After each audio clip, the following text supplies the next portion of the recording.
Il y a des gens qui considèrent que les animés c'est comme des dessins animés et moi je vais leur prouver que c'est totalement différent en 4 mots. Allez vous faire en...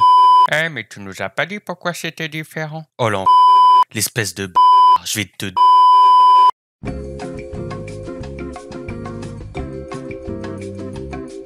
Bref, yo les gens, j'espère que vous allez bien. Aujourd'hui, on se retrouve pour une nouvelle vidéo où je vais vous présenter 3 animes que j'ai bien aimés et que vous devez voir. Donc si la vidéo te plaît, n'hésite pas à mettre un petit pouce bleu, à commenter et à t'abonner. Et moi, je te dis, c'est parti.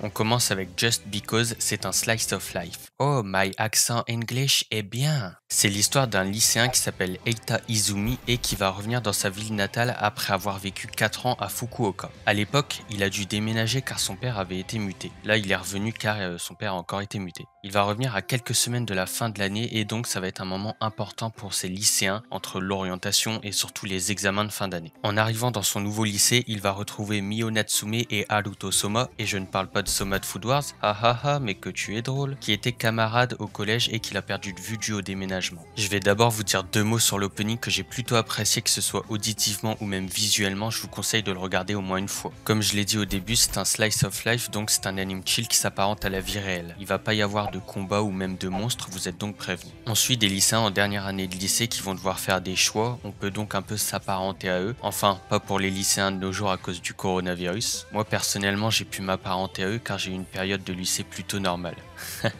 Soyez pas jaloux. Oh, par contre, je vous le dis tout de suite, les lycéens, c'est pas une raison pour mettre un pouce rouge. Moi, j'y peux rien de cette situation. Durant l'animé, il va y avoir de la romance entre les différents personnages, une romance qui est innocente et qu'on va trouver plutôt mignonne. J'ai trouvé l'animation vraiment magnifique et il y a des OST qui vont rendre certaines scènes incroyablement sublimes. Les OST accrochent super bien au thème de l'animé puisque c'est assez relaxant et agréable à écouter. J'ai aussi trouvé les chara-design super beaux et en plus de ça, les personnages sont hyper attachants, donc ça fait une pierre deux coups. Si vous voulez vous poser devant un anime chill, tranquille, sans vous prendre la tête, je vous le conseille, il est vraiment cool. L'anime est sorti en 2017 avec 12 épisodes. Il a pour genre drame, romance, school life, slice of life et pour thème école, quotidien, triangle amoureux. Il est disponible sur ADN.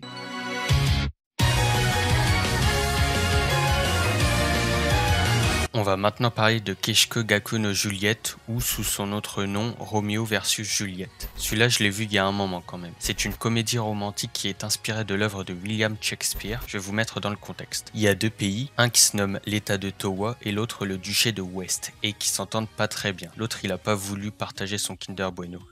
Entre les 2 nations, il y a l'Académie de Dahlia, qui est un prestigieux internat et qui accueille les élèves des 2 pays et les sépare dans des dortoirs différents. Un qui se nomme la maison Black Doggy et l'autre la maison White Cat. Miaou. Donc il n'y a pas de secret, si les 2 dortoirs ont un nom comme ça, c'est que les 2 s'entendent pas très bien, ils ont une relation conflictuelle. On va suivre Romeo Inuzuka, le représentant de la maison Black Doggy, et Juliette Persia, la représentante de la maison White Cat, et à première vue, ils ont pas l'air de s'entendre. Mais au fur et à mesure que l'anime avance, Inuzuka va remarquer qu'il est amoureux de Juliette et donc une romance va s'installer. Qui dit romance entre eux deux dit histoire d'amour cachée aux autres. L'opening colle bien au thème de l'anime. J'ai vraiment bien aimé la musique et visuellement il n'y a rien d'exceptionnel, mais comme je l'ai dit, ça reste dans le thème. On va donc suivre les 2 personnages principaux qui vont essayer de vivre leur relation amoureuse en cachette. Comme dit auparavant, il y a conflit, donc qui dit conflit dit combat. Les 2 dortoirs vont s'affronter et pour s'affronter, devinez ce qu'ils font. Et ouais, ils se foutent clairement sur la gueule. Donc il y a des combats à main nue, à l'épée, etc. Mais croyez pas que c'est des combats à la My Hero Academia. C'est des combats normaux, même si c'est assez drôle parfois, c'est pour ça que c'est une comédie romantique.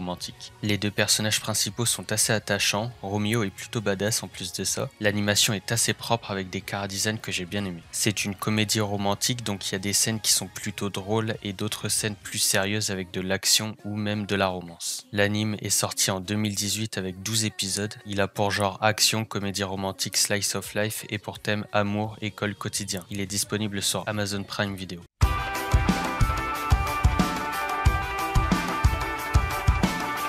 On finit avec un animé bien différent des 2 précédents étant donné que ce n'est pas un slice of life. L'histoire se déroule aux alentours de 1930 où un groupe d'étrangers qui se fait appeler les Jaegers débarque au Japon à la poursuite de vampires. Parmi eux, il y a un mec qui s'appelle Yuli et qui veut se venger des vampires car son village natal a été détruit par des vampires. On va se rendre compte que Yuli n'est pas un simple mortel, en fait c'est un Sirius. Eh mais attends, si on enlève le U et le S de Sirius, ça nous donne Siri? Oui, quoi? Oh, je t'ai pas causé toi? Désolé dans ce cas. Voilà les gars, c'est comme ça qu'on se fait obéir. Non, plus sérieusement, les Jaegers et les vampires s'engagent dans une bataille pour acquérir une relique qui se nomme l'Arche de Sirius. J'ai bien aimé l'opening, il est vraiment pas mal, surtout l'audio, et le visuel est plutôt original, donc je vous conseille de le regarder au moins une fois. Déjà, le truc que j'ai aimé dès le début, c'est l'ambiance de l'animé avec un univers assez attrayant, car ça se déroule au XXe siècle, et je trouve ça assez stylé avec des anciennes voitures, des anciens bâtiments, etc. L'intrigue de l'animé est assez classique.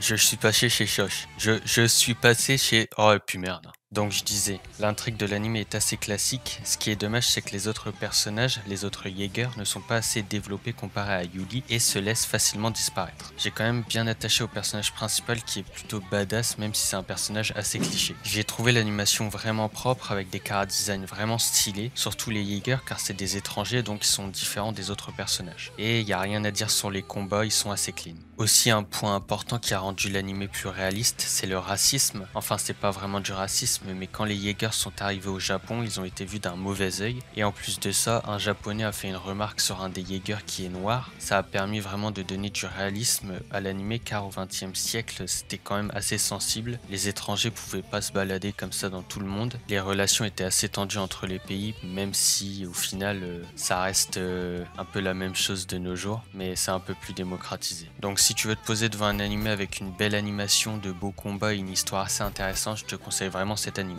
L'anime est sorti en 2018 avec 12 épisodes. Il a pour genre action, drame, horreur, épouvante, mystère, surnaturel, thriller et pour thème démon, gore, loup-garou, vampire. Il est disponible sur Netflix. Et voilà, la vidéo touche déjà à sa fin. Je vous ai présenté 3 animes que j'ai bien aimé regarder. En tout cas, j'espère que la vidéo vous aura plu. Comme je le dis à chaque fin de vidéo, n'hésitez pas à mettre un petit commentaire pour me dire ce que vous en avez pensé. Et moi, je vous dis à la prochaine pour d'autres vidéos. Ciao. Moi, je vais aller pisser.